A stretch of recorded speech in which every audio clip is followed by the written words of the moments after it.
wabarakatuh. Dalam video ini kita akan membincangkan tentang masalah mursalah.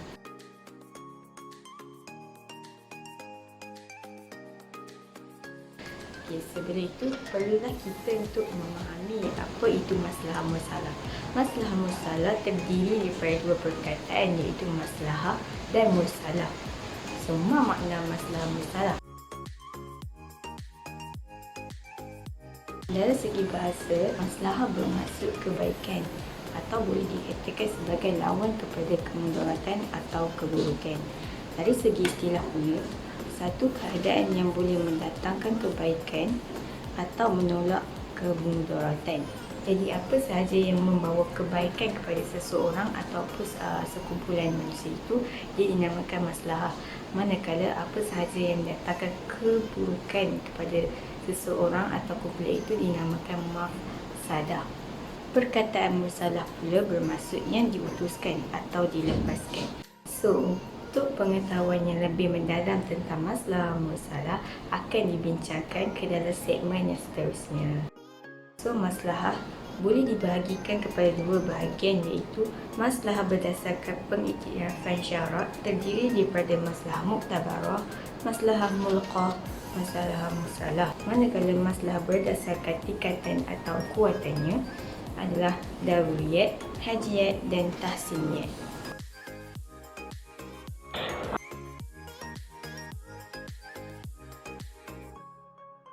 Masalah mutawarah ini adalah masalah yang sabit dengan nas ataupun ijma'. Dengan erti kata lain, masalah tersebut diperakui oleh syarak sama ada melalui nas ataupun ijma'. Ia merupakan maslahah sebenar yang mengarangkumi kepada 5 perkara maqasid syariah bagi menjamin kehidupan sebuah insan, seorang manusia, iaitu memelihara agama mereka, jiwa, akal, harta serta keturunan. Oleh itu haruslah berdalil dengan maslahah ini dan berlakulah hukum ke atasnya. Dengan itu juga maka semua maslahah yang ditentukan oleh hukum syarah ini, sama ada yang kejahatan ataupun yang untuk keelokan, maka maslahah yang mempunyai dalil diambil kira oleh syarak serta dikiaskan ke atasnya dengan sepakat para fuqaha. Misalnya, syariatkan untuk potong tangan dalam pensyariatan hudud kepada pencuri.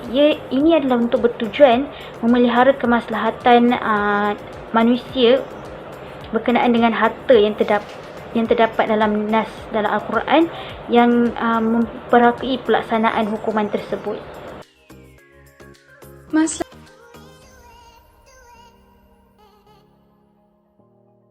mulqah bermaksud maslahah yang tidak diiktiraf syarak. Maslahah mulqah ialah kebaikan yang ditolak atau tidak diiktiraf oleh syarak. Contohnya orang yang bermuamalat untuk menambahkan hartanya dengan cara riba. Ia adalah perbuatan yang haram dan membawa kebaikan yang disangka baik melalui riba adalah kebaikan yang tidak diiktiraf syarak. Bersamaan dengan firman Allah SWT dalam surah Al-Baqarah yang bermaksud Allah telah menghalalkan berjual beli atau berniaga dan mengharamkan riba. Jadi jelaslah di sini bahawa Allah telah mengharamkan riba dan sewajibnya ia dijauhi, walaupun pada tanggapan manusia riba itu menguntungkan. Tanggapan ini tidak diiktiraf syarak kerana terdapat nas yang sangat jelas tentang pengharaman riba. Seterusnya ialah maslahah mursalah, iaitu maslahah yang tidak ada dalil menerima atau menolaknya. Perbahasan maslahah mursalah akan dibincangkan daripada dua sudut, iaitu definisi maslahah mursalah dan kehujahan maslahah mursalah. Maslahah mursalah ialah kebaikan yang tidak dinyatakan dengan jelas oleh syarak sama ada menerimanya atau menolaknya. Ia dikira kebaikan kerana membawa kebaikan dan menolak kemudaratan. Ia juga dikira mursalah kerana tiada nas atau dalil yang khusus yang menunjukkan sama ada ia diterima atau ditolak syarak. Maslahah mursalah adalah kebaikan yang dalam kategori perkara yang didiamkan syarak, yakni yang tidak mempunyai dalil khusus. Contoh maslahah mursalah ialah pengumpulan Al-Quran dalam satu mushaf yang dilakukan pada zaman Saidina Abu Bakar As-Siddiq, penubuhan jabatan-jabatan tertentu kerajaan, mengenakan denda kepada pembuat barang yang cuai, mengenakan hukum bunuh kepada sekumpulan orang yang membunuh seseorang manusia dan lain-lain. Walaupun maslahah mursalah tidak mempunyai dalil khusus, begitu juga ia tidak dapat dikiaskan dengan mana-mana dalil yang ada, namun ia mempunyai dalil umum yang boleh dijadikan sandaran hujah. Abdullah bin Mas'ud meriwayatkan yang bermaksud, apa yang dilihat baik oleh muslimin fuqaha, maka baiklah ia di sisi Allah. Apa yang dilihat buruk oleh mereka, maka buruklah ia di sisi Allah. Hadis ini menjelaskan apa saja yang dilihat baik oleh ulama, maka ia boleh diamalkan. Manakala sebaliknya, perkara yang dilihat buruk oleh ulama, maka ia mesti ditinggalkan, dijauhkan.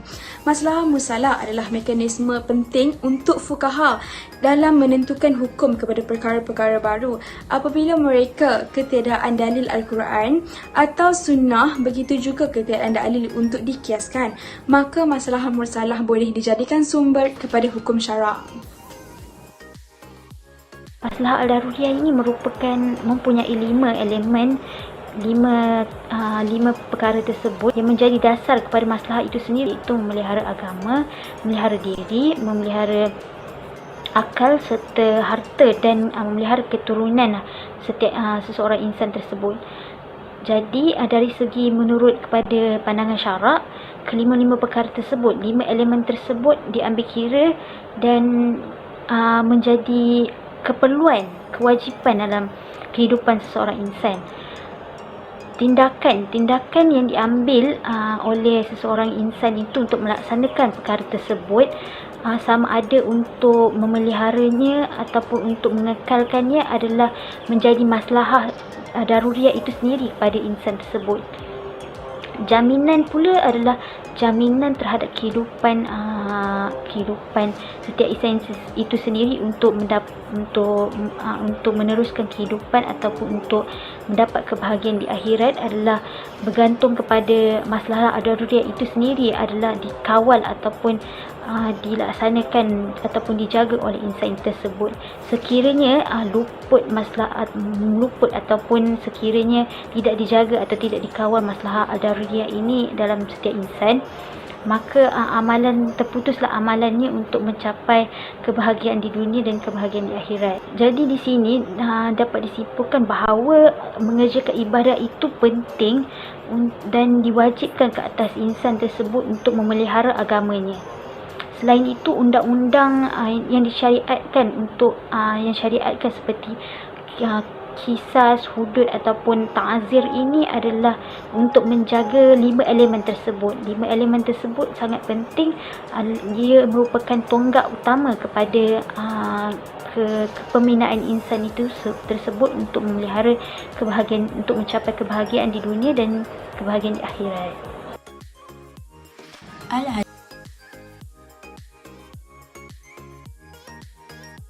Hajat ialah kepentingan yang diperlukan oleh manusia bagi memberi kemudahan kepada mereka dan menghilangkan kesempitan yang membawa kesulitan dan kesukaran dengan ketiadaannya. Manakala ketiadaannya pula tidaklah sehingga membawa kepincangan dalam hidup manusia sebagaimana ketiadaan al-daruriyat, tetapi ia akan membawa kepada kesukaran dalam kehidupan mereka.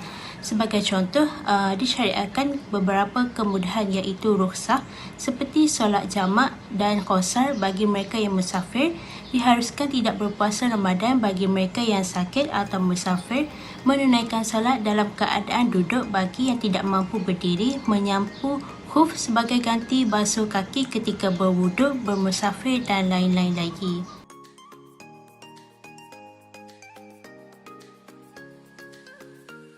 Dan yang terakhir ialah al-tahsiniyat.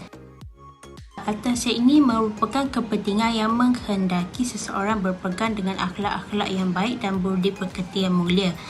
Dengan ketiadaan al-tahsiniyat tidaklah membawa kepada kesukaran hidup manusia sebagaimana ketiadaan al-daruriyat dan juga al-hajiyat, tetapi ia membawa kepada kehidupan yang tidak elok pada pandangan orang-orang yang berakal.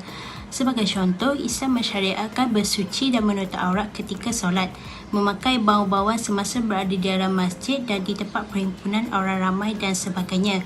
Dalam urusan muamalat pula, Islam mengharamkan sebarang urusan jual beli yang mendatangkan mudarat seperti dadah, najis, bangkai dan sebagainya.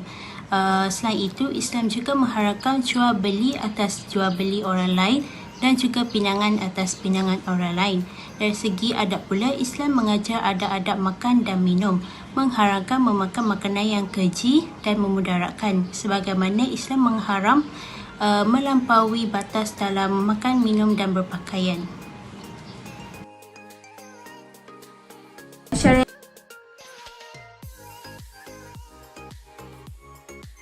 Islam diturunkan untuk mewujudkan kemaslahatan bagi manusia. Demikian pula dengan kebolehan bagi orang yang berada dalam keadaan darurat dan terpaksa mengkonsumi sesuatu yang diharamkan dalam batas tertentu sebagai upaya mewujudkan kemaslahatan seperti yang telah dijelaskan dalam surah Al-Baqarah ayat 173 yang bermaksud, maka barang siapa yang terpaksa kerana kelaparan tanpa sengaja berbuat dosa, sesungguhnya Allah Maha Pengampun lagi Maha Penyayang.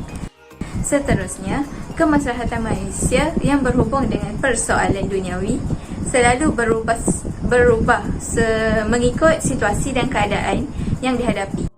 Apabila kemaslahatan ini tidak diperhatikan dan diwujudkan, tentu manusia akan mengalami kesulitan dalam kehidupan. Oleh itu, Islam perlu memberi perhatian terhadap pelbagai kemaslahatan dengan tetap berpegang pada prinsip-prinsip mengikut syariat Islam. Terdapat dua pendapat ulama, iaitu pendapat ulama yang menerima dan pendapat ulama yang menolak mursalah-mursalah.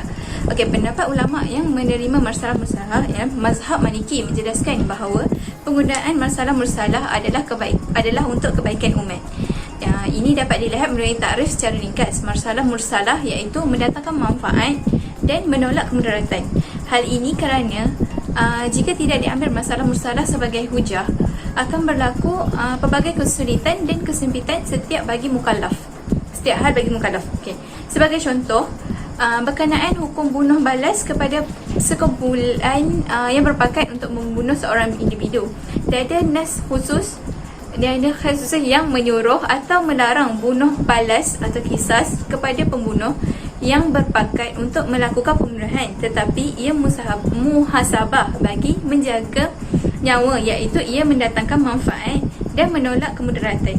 Ini diperkuatkan lagi dengan firman Allah surah Al-Baqarah ayat 185 yang bermaksud, Allah menghendaki kamu beroleh kemudahan dan dia tidak menghendaki kamu menanggung kesukaran. Berdasarkan ayat Quran tersebut menjelaskan bahawa penggunaan mursalah-mursalah adalah untuk memudahkan segala kerumitan. Seterusnya ialah pendapat ulama yang menolak mursalah-mursalah. Hal ini kerana sekiranya mursalah-mursalah digunakan sebagai sumber hukum, akan terjadilah pelbagai hukum di muka bumi ini dalam satu permasalahan. Hal ini kerana perbezaan daripada negara dan perbezaan orang yang mengeluarkan sesuatu hukum tersebut.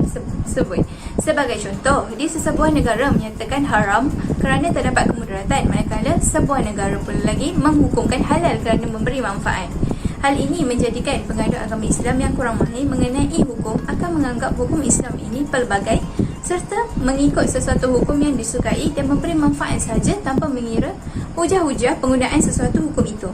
Hal ini seolah-olah mempersendakan hukum Islam. Itu kerana sesuatu hukum dipakai apabila membawa manfaat kepada individu tersebut saja. Sebelum tu